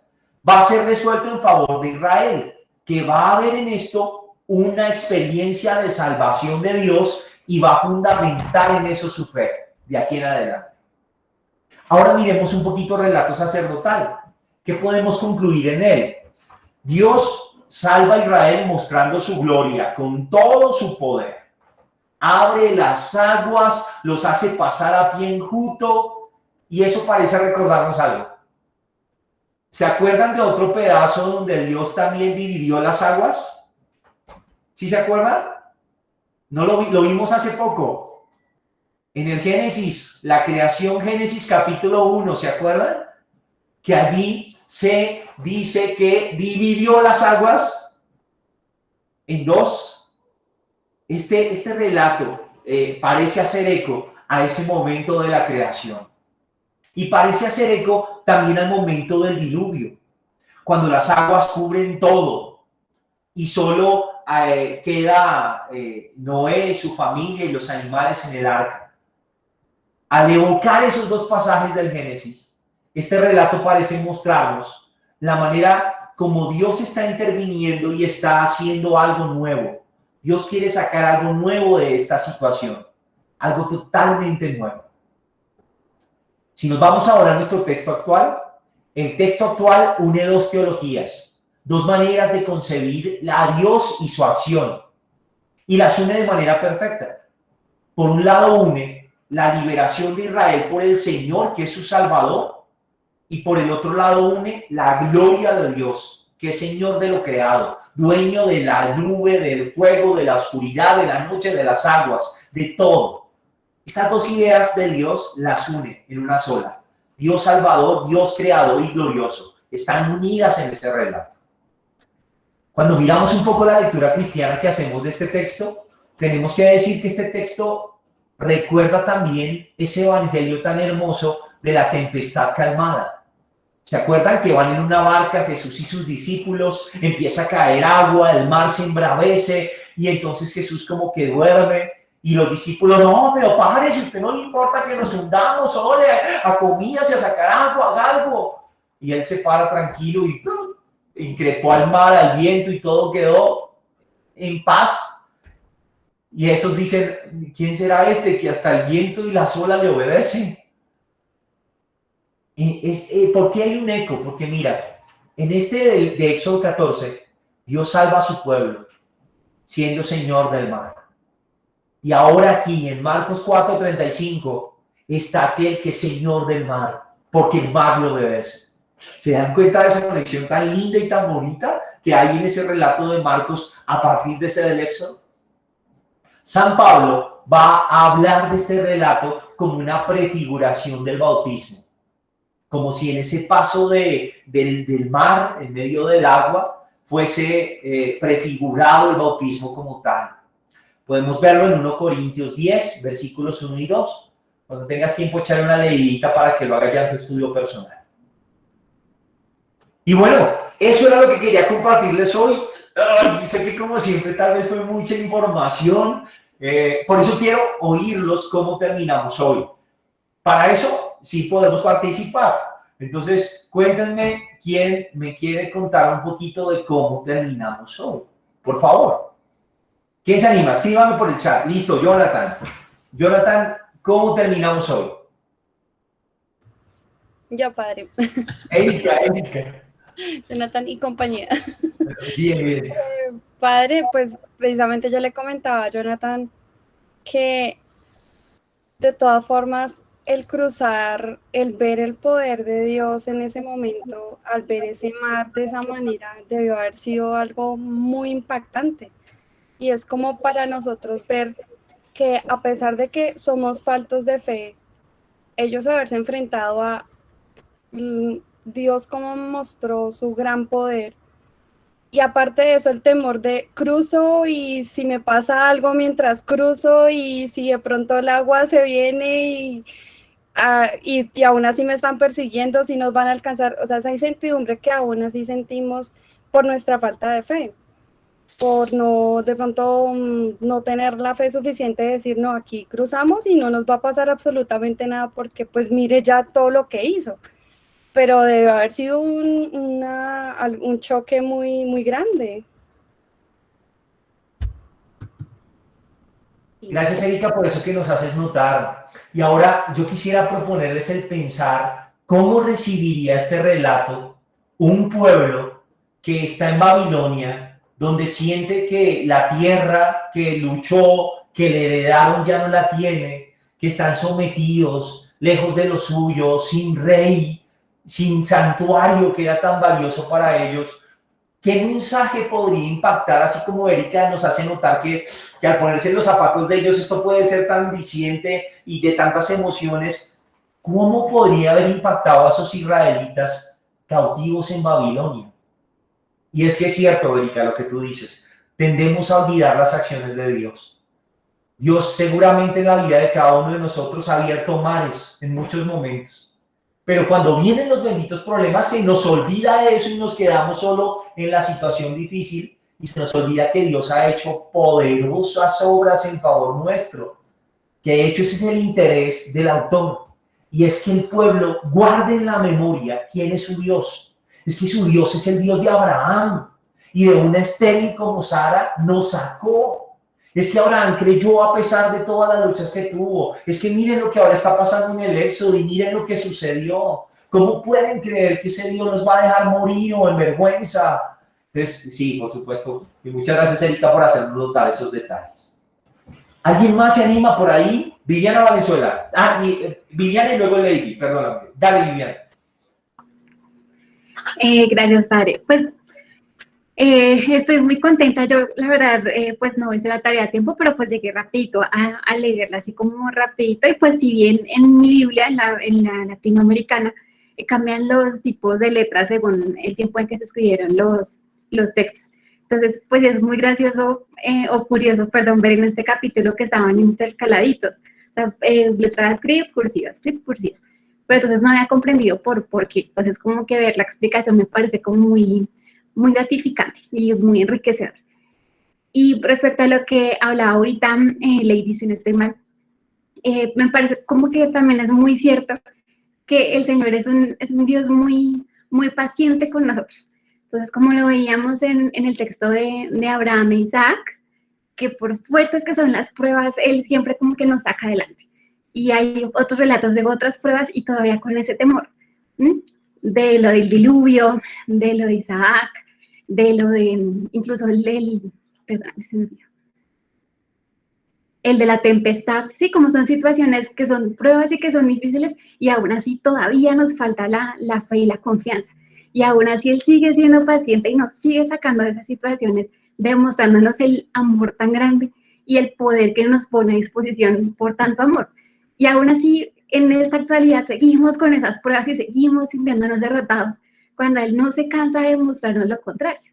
Entonces, pues sí, me parece como muy bonito eso, que se repite y que aún así el Señor es muy paciente y muy amoroso con nosotros. Muchas gracias, Vivi, muchas gracias. Y aquí yo quisiera, miren, ojalá puedan volver a leer ese Éxodo 14 siendo conscientes de cuáles son las diferencias. En el caso de Vivi, tiene la Biblia que nos ayuda con la letra cursiva. Hay otras que no. Hagan el ejercicio a ver si desarrollamos esa capacidad, porque eso nos va a ayudar mucho. Uy, ese ser sensibles aquí cambió y aquí repitió. ¿Y por qué? Venga, eso nos va a despertar una curiosidad bíblica y va a afinarnos nuestras habilidades de lectura de los textos. Frente a lo otro, estoy de acuerdo contigo. A mí me parece que ese otro texto en el que Pedro camina sobre el agua también es muy diciente y bonito.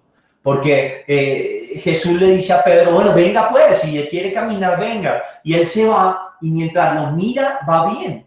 Pero cuando él se pone a pensar, uy, el viento, pues mal, está sonando duro, estoy sobre el agua, uy, estoy re hondo, no me voy a hundir, quita la mirada de Jesús y se hunde. Y es muy hermoso que alcanza a gritar, Señor, sálvame. Y Jesús no se hace esperar. No dice en la Biblia que lo hizo tragar agua, ¿no? Porque podía haber hecho eso, trague agua para que se pegue el susto a ver si aprende. Podría haberlo hecho, pero no, de una, ¡pum! No lo deja hundir y le dice, hombre de poca fe, ¿por qué dudaste? Entonces es muy bonita esa pedagogía de Dios, ¿no? A pesar de nuestros temores y dudas que amenazan con hundirnos, Dios está ahí y es el Dios que salva. A mí me pareció muy bello cuando yo pensaba en este texto del Éxodo como una analogía al leerlo con ese de Marcos que les dije. Es muy interesante, o sea, es que el mismo Dios que abre el mar rojo, que manda sobre el agua para dividirlo, es el mismo Dios que está allí en Jesús actuando, calmando las olas, silenciándolo. O sea, me pareció muy bonito y confrontado. Ahora sí, Lady o David, no sé, o los dos, ahí tienen la palabra. David. Buenas noches, padre, ¿cómo está? Eran como dos, ahorita reflexionábamos sobre dos cosas. Una era que pues nunca había visto que en un texto bíblico se pudiera dividir como en esas dos facetas, esas dos miradas, y pues me surgía la curiosidad, le decía, ¿en qué otras partes de la Biblia está así? ¿Y en qué momentos se dividieron? ¿O quién es la persona que los hace? ¿O si uno mismo puede llegar a hacerlo? Pues no sé. Entonces me surgió esa curiosidad de cómo, pues me imagino que no solamente en el Éxodo, sino en otras partes de la Biblia, me imagino que habrá esa como dicotomía entre los textos y me pareció súper interesante. Y la otra hablábamos, porque me surgió, no sé, lo de ponerse en los zapatos de ellos. Yo decía, hablábamos ahorita con Jenny, decía, bueno, es como ponerlo en el contexto de hoy en día. Hoy en día tú no ves mares abiertos, pero le decía yo a Joana, los mares abiertos son metáforas hoy en día para nosotros de nuevas oportunidades que se abren en la vida de uno. Y lo que tú decías, la mayor barrera que uno tiene es el miedo. Entonces hay veces uno pide tanto que se abran nuevos caminos, uno siempre dice que se abran nuevos caminos en mi vida, no sé qué, y hay veces se abren y son tan grandes los caminos que se le abren a uno que a uno le da miedo. Uno dice, ¿será que sí soy capaz de este nuevo empleo? ¿Será que soy capaz de este nuevo reto? Y uno intenta avanzar con miedo. Y lo que tú dices, por ejemplo, del texto que ahorita decías, es muy cierto. Si uno tiene fe, uno dice, pues se ve como duro, pero uno atraviesa ese mar y se da cuenta que más allá de eso había otra gran oportunidad. O simplemente se deja llenar de miedos y se hunde. Entonces, es muy bonito verlo desde esa metáfora de colocarse en los zapatos, pero lo que siempre has dicho, o sea, no tan literalmente decir, Dios, ábreme el mar, no, pero cuando uno pide que se lleguen ciertas oportunidades, yo creo que es simplemente tener fe, tener paciencia y tener los ojos muy abiertos para realmente ver ese mar que se le está abriendo a uno de oportunidades en la vida y no tener miedo, que yo creo que no solamente era en esa época, hace 1600 años, sino hoy en día sigue siendo la barrera de nosotros, el miedo, la cobardía al cambio, porque es que el cambio asusta. Decir, uy, es esa frase típica que a veces yo me encuentro en los colegios, decir, yo he hecho así toda mi vida las cosas de esta forma, yo ya no cambio. No, sí se puede cambiar, pero el cambio abruma. Pero cuando lo leemos y lo vemos de esa forma, me parece como tan chévere decir, vea, no, sí se puede. Me imagino que ellos cuando vieron el mar abierto, el cambio los abrumó de una forma absurda. Y me imagino que para atravesar, decir un mar abierto, decía, atrás están los egipcios, adelante un mar abierto que en cualquier momento puede cerrarse, pero al final de cuentas la fe es la que gana, ¿no? Y ya. Muchas gracias, Davidcillo, muchas gracias. Frente a lo que dices de la traspolación, no sé si esa palabra existe y si sea la adecuada, pero ese trasponer, digámoslo más bien, la transposición de los textos, ciertamente este compilador o quien reúne estas dos tradiciones fue un trabajo mucho más concienzudo. Encontramos transposiciones como la que vimos del relato del Génesis de la creación, ¿no? Donde simplemente cogieron la primera y luego pusieron la segunda y hacen parte del mismo libro. Esta, en cambio, fue más la recogida, conservada, pero puesta de tal manera que empatara. Entonces muestra un trabajo muy minucioso de redacción. Lo vamos a encontrar en varios textos. Esta va a ser menos común. Es más común la otra, donde simplemente se juega la repetición. Esa es más común en la Biblia, pero obedece mucho a eso que les he dicho. Aquí hay varias tradiciones. Acuérdense que primero tuvimos una época de tradición oral, entonces en el contexto hay tradiciones de los textos que están vivas y el escritor sagrado las toma y las plasma, y por eso encontramos ahí a veces eso, a veces hay que hubo un texto original y llegó un segundo que llegó y lo leyó y le metió su pedacito, Y en esa finura de hilar pianito, finito, es que se encuentran las partes y que podemos decir, por aquí va una y por aquí va otra. Pero de seguro sí vamos a encontrar más, aunque el lámino es común. Y frente a lo otro que dices, no, totalmente de acuerdo con esa visión de fe que planteas. De hecho, es el mensaje de Jesús, no tengan miedo. Es lo que le dice a sus discípulos cuando se aparece resucitado, no tengan miedo, les traigo la paz, no tengan miedo. Y creo que es lo que nos sigue diciendo en el corazón a cada uno de nosotros a medida que vamos por el camino de la vida. Bueno, voy a leer finalmente aquí algunos comentarios que han puesto por escrito. Denme un segundito. Ya. Amanda Flores Sarmiento dice: Padre, muchas gracias por esa explicación tan completa y profunda del encuentro de hoy. Como siempre, la clase de hoy fue muy interesante. Gracias, Padre, por dedicarnos este espacio para enseñarnos tantas cosas y tantos detalles que a veces no notamos al leer y no vamos más allá del texto como deberíamos. De nuevo, muchas gracias. Gracias a ti, Amandita, por esas palabras y por aprovechar y estar aquí con nosotros. Ana Zubia dice: a mí me impactó mucho la terquedad y falta de fe del hombre, pero más grande el amor de Dios. Así es, Ana Zubia. Muchas gracias también por tu comentario. Ivonne Sánchez dice: gracias, Padre. Como todos los encuentros nos ha aportado información muy importante que nos lleva a tener un encuentro más íntimo con la palabra. Hoy, por ejemplo, nos ayuda a reconocer nuestra vida como una historia de salvación particular que Dios ha construido para atraernos hacia Él. Bendiciones también para ti, Ivonne, y muchísimas gracias. Nidiecita, también muchas gracias por ese aprender y por ese estar aquí de esa manera tan puntual. Vamos a tener una tarea, a ver si nos va bien esta vez con ese texto, por favor. Y va a ser, vamos a leer Deuteronomio capítulo 8. Leanlo en clave de oración. Deuteronomio capítulo 8.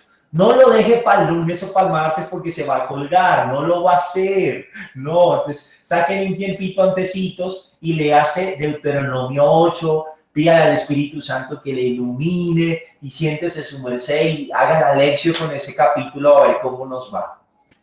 No sé, Jonathan, si hubo preguntas que tengamos pendientes o estamos bien. Estamos bien. Listo. Muchas gracias, Eric. Y muchas gracias, Jonathan. Y bueno, eso fue nuestro encuentro de hoy. De verdad, me alegra verlos muchísimo. A mí me gusta mucho esto porque cuando yo preparo esto no se imaginan cuánto leo. Entonces leo mucho y conoce uno y aprende cosas muy bonitas. Y siento que estamos haciendo un ejercicio bien interesante. Voy a seguir buscando lecturitas que les pueden ayudar a profundizar cositas y se las voy a dejar en los PDFs para que la puedan leer. A todos muchísimas gracias. Bueno, démosle gracias a Dios por este encuentro. Tomémonos un instante allí para darle gracias a Dios por dejarnos su palabra, porque hoy descubrimos que está viva, que en ella vemos Dios que actúa y Dios que llama, porque nos está confrontando acerca de cuál es nuestra confianza, de los mares que Dios ha abierto ante nuestros ojos, nos invita a hacer memoria de cuántas veces Dios ha obrado con poder en nuestra vida y a veces lo olvidamos. Y nos asegura que ese mismo Dios, el que abrió las aguas, el que calmó la tormenta en aquella barca, el que ha hecho milagros en nuestra vida, sigue a nuestro lado. Y nos invita a la confianza. Hoy que celebrábamos la fiesta de la Virgen del Rosario aquí en Colombia, vamos a pedirle a nuestra Madre que ella que confió a ciegas en la palabra de Dios, nos enseñe de confianza. Y aumente nuestra fe, interceda por nosotros para que eso suceda. Digámosle juntos: Dios te salve María, llena eres de gracia, el Señor es contigo. Bendita tú eres entre todas las mujeres, bendito es el fruto de tu vientre Jesús. Santa María, Madre de Dios, ruega por nosotros pecadores, ahora y en la hora de nuestra muerte. Amén. Gloria al Padre, al Hijo y al Espíritu Santo, como era en el principio, ahora y siempre, por los siglos de los siglos. Amén. Antes de la bendición, les tengo que contar que vamos a pasar el Levítico muy rápido, no nos vamos a detener allí mucho. Guardan cierta continuidad con el Éxodo, En la próxima sesión veremos algunos otros punticos de algunos relatos del Éxodo, no nos vamos a detener mucho aquí. Veremos algo del Levítico, muy corto, y yo esperaría que pudiéramos entrar al Deuteronomio para adentrarnos más en él. Vamos a ver si el tiempo nos da. Por ahora, la lección del Deuteronomio, capítulo 8. Vamos a recibir la bendición. Dios, que los ama inmensamente, les dé la gracia de una fe firme, de una confianza plena en el amor que les tiene y los acompaña en cada paso de la vida. Amén. Y la bendición de Dios Todopoderoso, Padre, Hijo, Espíritu Santo, descienda sobre ustedes y les acompañe siempre. Una feliz noche para todos. Dios los bendiga. Chao, Erika, Jonathan, a todos gracias, Vivi, Doris, me encanta esa sonrisa. Bendiciones. Chao, Nidiecita.